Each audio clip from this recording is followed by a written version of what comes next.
migrants. On en parlait il y a quelques instants avec Élie Carmon. On va faire un point sur la situation.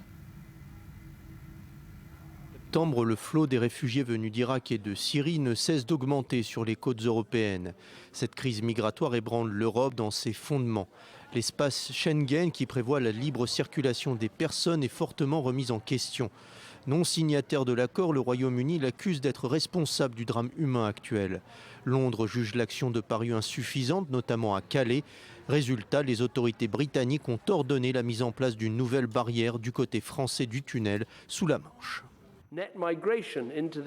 La migration nette vers la Grande-Bretagne dépasse les 300 000 personnes par an, ce qui n'est pas soutenable.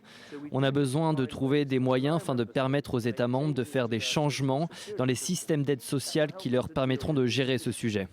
Sauf que l'Union européenne peine à s'accorder sur ce dossier. L'Allemagne est débordée par l'afflux conséquent des demandeurs d'asile. Des tensions apparaissent entre partisans et anti-migrants. La France s'est-elle engagée à accueillir 24 000 réfugiés, mais l'Hexagone attire moins que ses voisins allemands ou britanniques. Les murs se multiplient dans la partie est du vieux continent, notamment en Hongrie et en Serbie. Des pays comme l'Autriche, la Suède ou le Danemark ont rétabli leur contrôle aux frontières. L'Italie a, elle, réinstallé une barrière à sa frontière avec la France à Vintimille.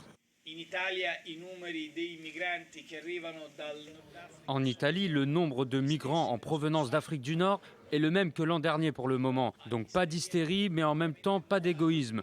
Nous savons que les lois existantes comme la Convention de Dublin sont les lois qui ont ouvert un débat dans notre pays.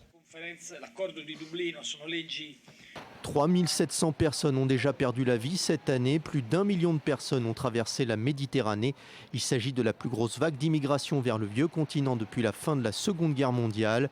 Pour accueillir toute cette masse de gens, les pays européens ont mis en place des campements de fortune en périphérie des grandes métropoles. Exemple ici à Cergy, ville située proche de Paris. Des bidonvilles créés après qu'au mois de septembre dernier, la photo du corps sans vie du petit Elan ait fait le tour du monde. Le Parlement qui examine aujourd'hui une loi controversée. Le gouvernement souhaite saisir une sorte de taxe sur les objets apportés par les demandeurs d'asile et ainsi les décourager de venir dans le pays. Julia Ganancia. Le projet de loi est largement décrié. Il porte sur la saisie d'objets de valeur des demandeurs d'asile, des saisies qui devraient servir à payer leur séjour dans les centres d'accueil. L'objectif, dissuader les réfugiés de venir au Danemark. Abondamment commenté à l'étranger, ce projet de loi suscite encore de nombreuses réticences. Vous pourriez penser que ça donne une très mauvaise image du Danemark, je le pense. Je pense que c'est une manière honteuse de réagir à une crise migratoire historique.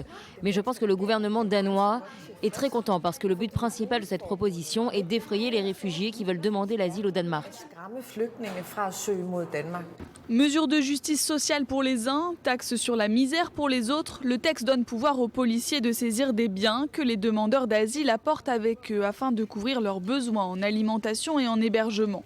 Les migrants concernés par la loi seront d'une certaine façon les plus riches, ceux qui posséderaient des biens d'une valeur de plus de 1 300 €.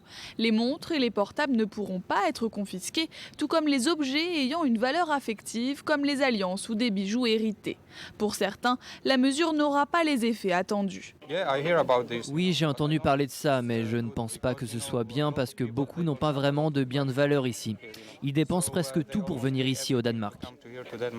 Le Parlement danois doit débuter l'examen du projet de loi ce mercredi.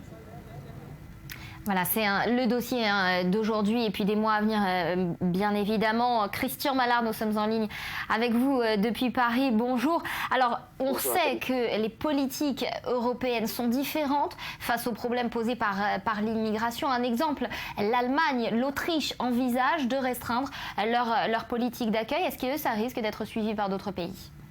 Vous savez, vous parlez de l'Autriche, bien entendu, mais j'ajouterais qu'il y a quand même des pays qui sont très opposés à cette politique de migration. Il y en a 3 qui sont quand même très importants, la Hongrie, la Tchéquie, la Pologne. Et à travers cela, avec cette montée contre l'immigration, Mme Merkel et ses partenaires de l'Union européenne vont sans doute devoir revoir à la baisse le nombre des réfugiés qu'on avait prévu pour 2016. J'ajouterai à ça qu'il y a quand même un risque, et on le sent surtout en Allemagne, mais sans doute aussi ailleurs, de monter des mouvements islamophobes comme Pegida à travers le pays et puis à l'extérieur. Et puis il y a les partenaires de Mme Merkel, les partenaires politiques qui exigent aujourd'hui des mesures d'urgence pour contingenter les migrants et leur imposer un cadre de vie facilitant une insertion limitée dans le temps. Alors les Allemands aussi, il faut le préciser, sont tétanisés à l'idée d'un attentat dans une grande ville, car ils n'y sont pas préparés. Et aujourd'hui, ça y est, c'est un fait nouveau. La population est convaincue qu'elle est aussi menacée, comme ses voisins français et belges. Parce que naturellement, tout le monde sait à présent que parmi ces migrants, eh bien, il y a non seulement des délinquants, mais il y a aussi des terroristes. Et ça, c'est une vaste question à laquelle on n'a pas vraiment donné de réponse jusqu'à présent. Merci beaucoup, Christian, pour cet éclairage.